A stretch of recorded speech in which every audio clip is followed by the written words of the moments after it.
In the battle against COVID, there is a new kind of treatment, but it doesn't have anything to do with drugs or surgery. Some see huge potential, while others worry about possible pitfalls. Senior investigative reporter Bigad Shaban examines a high-tech tool that could soon be coming to an emergency room near you.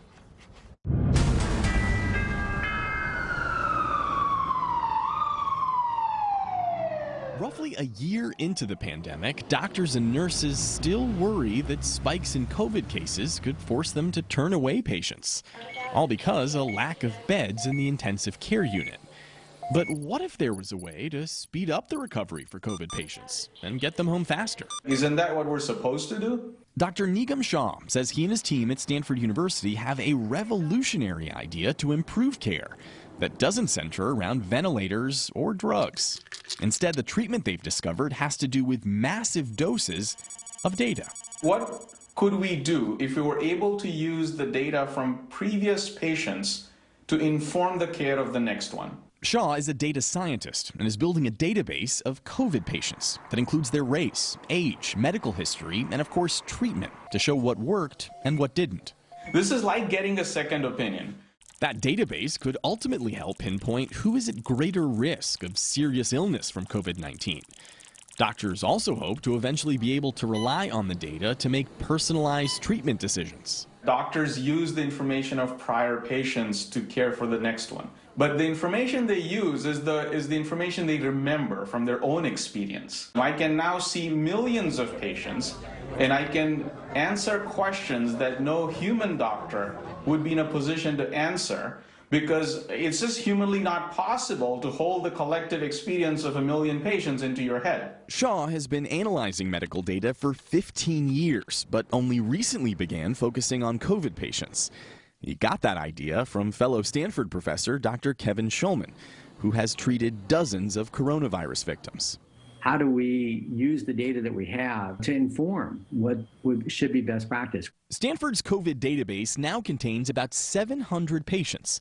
Doctors tell us that's too small of a sample to rely on when trying to make individualized treatment decisions for new patients. But Stanford is using the data to draw some conclusions that are already helping get COVID victims released from the hospital sooner. For example, Stanford realized many patients can recover at home with portable oxygen tanks, just as well as those who remain in the ICU, hooked up to ventilators. The more we can free up capacity in the intensive care units, the more opportunity that we have to make sure we're ready should additional cases come in. So Stanford recently changed its policies hospital-wide. COVID patients can now be sent home a full day earlier compared to the start of the pandemic. Stanford tells us that can boost ICU capacity by 25%. What do you say to those who might think, well, gosh, if you're trying to get people out of the ICU quicker, you're worsening their level of care? It's very isolating to be in the hospital these days. So if we can get patients safely home, to me, when it's appropriate, that's the really best way to care for them.